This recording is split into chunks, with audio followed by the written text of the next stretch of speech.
And back here live at Country Radio Seminar 2023. Man, where's the time gone? Of course, a lot of shows out there. If you missed something, check them out there on our socials out there too as well. A lot of great guests over the past 2.5 days here to thank our sponsors for making it possible. Bangtail Whiskey, friends at Honky, Tonk, Texas, and Gentle Ben Spirits. A lot of fun with CJ Garten. Kirsty Krause put so much into this too as well. And definitely it's been a pleasure for us to cover the event too as well. And never you take it for granted because you never know if you're going to get back here each year too as well. But again, back on the Backstage Pass. Final guest of day 3 as Nashville recording artist. He's big in Canada. Jade Eagleson joins us here on the show. Brother, what's up, man? How's it going, man? We're hanging in there. We're down to the nitty gritty, and they're throwing us out here in about 10 minutes, but definitely appreciate you being with us. All right, so comes out March the 10th. Let's talk about Rodeo Queen, which is the current single. Exciting project to work on. Tell us all about it. Man, we just wanted to incorporate some, Western swing into this project, and some of the stuff I grew up on. And for a while, we were doing kind of the more contemporary country, but now we're going straight to the roots. We've got enough out there that some people get to know us a little bit better, but now we're just going straight country now. Talk about your last album, which was Honky Tonk Revival. I dug it for a lot of reasons. Like I said, great songs on there, really hitting to heart for what I call down home, real country music. You've got this 90s throwback feel kind of mixed with what they're doing with this modern day country too. What were you most excited about for Honky Tonk Revival and the song choices that were on there? I mean, it's such a weird time because like in Canada, everything was like locked down, and we're in the move to Nashville, so we weren't writing a lot. So there's a lot of outside songs, and we try to make them as country as possible and do what we're now doing on this new project. So we decided to call it Honky Tonk Revival just because it was still in the process of reviving what we're doing right now with Rodeo Queen. So a lot of stuff on there that I love, and it was kind of a teaser for what's to come. Man, it's a great town. I love this. I've been here since last Saturday, flew in, and I've been here before, and then before that was probably 12, 13 years since it's changed so much. But the talent here now, it is hands down between the songwriters and the artists like yourself. It is amazing. What's your favorite part of Nashville? I love just like you have to level up. My mom and dad will sometimes call and they're like, what's it like down there? Like, are you making headway? And I was like, I'll say, I could go to Broadway and throw a rock down there and hit 5 people better looking and better sounding than I. And I was like, and that's the fun challenge. I was like, you're always surrounded by people that are leveling your game up consistently.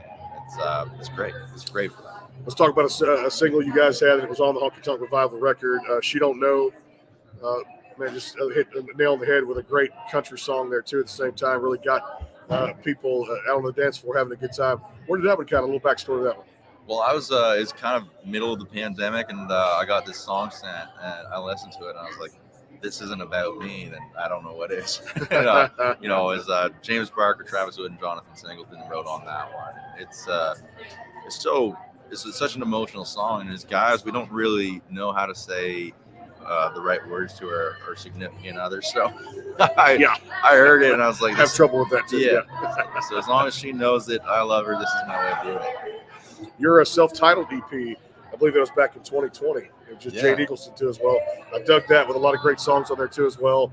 Tell us kind of some exciting points and some highlights there on what you were most excited about. Again, some great country music that you got to kind of get out there to your fans. I think like that, there's a few on there that really did incredible things for us. Like Got Your Name on It being the first one ever. We shot the music video on my farm back home in Ontario, and I met my wife there. So a lot of crazy things. I always joke and say that I thought she cost a lot that day, but man, it's gone up. The price has gone up, but no, I'm kidding. She's absolutely lovely, and I never thought a guy like myself would be married to a model, but here we are. It's all thanks to that song and video. Good problem to have, no doubt about it. Sure I got to go to a songwriter's, Bob Kingsley's acoustic little songwriter event last night, and I mean, Marin Taylor and Red Akins and some of these amazing songwriters that were there to just kind of sing some of the original songs that they wrote. They put their own personal touch on too. That's the beautiful part of Nashville too. Is you never know who we talked about. You're going to run into.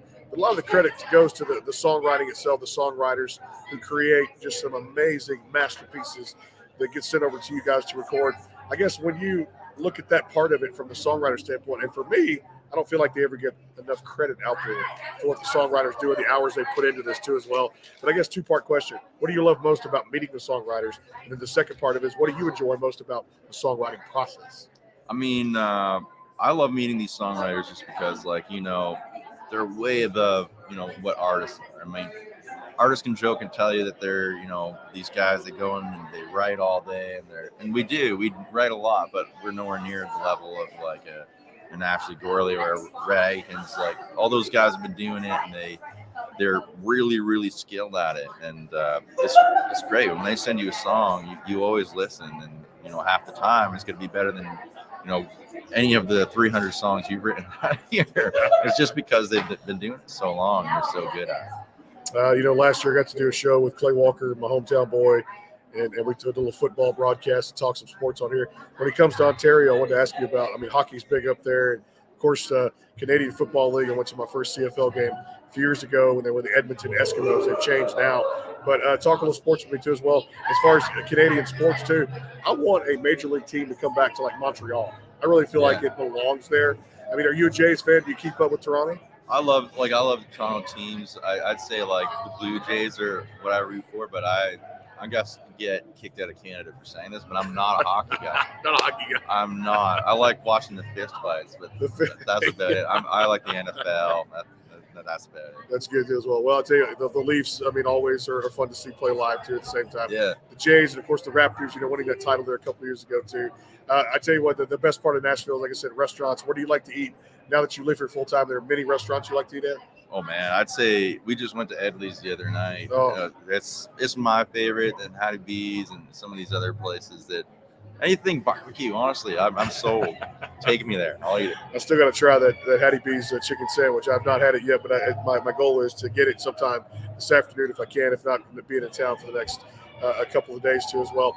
Let me ask you about this as far as role models, 90s country stars. I've had a lot here on the show that I looked up to. Who did you look up to in the 90s?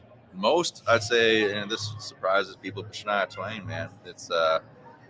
She had all the instrumentation there that was a throwback to Western swing, and people at the time maybe thought it was a bit hokey, but it was Texas swing, man. It had all those like the steel, your fiddles, all that stuff, and she just kind of put a new spin on it and did what it did. But at the end of the day, it's country music, and other guys like Keith Whitley's, Alan Jackson's of the world are all people I looked up to in a big way. Last one we'll do, talk about building on Rodeo Queen, moving forward into 23. New music, drop dates. What are you most excited about 23? Just doing real country music again. Like it's, you start out doing all the stuff you love, and then you kind of get, you do what the suits kind of want, for a while, and you have to kind of get your foot in the door. But now we're in a place where just really excited to release real music and stay true to the genre. So hopefully we can bring it back in some way. There is a thirst for that, no doubt. That's what I keep hearing at all the events we go to here, and of course all the radio stuff back home we do, and all the artists that really make that possible. The neo-traditional is making a comeback.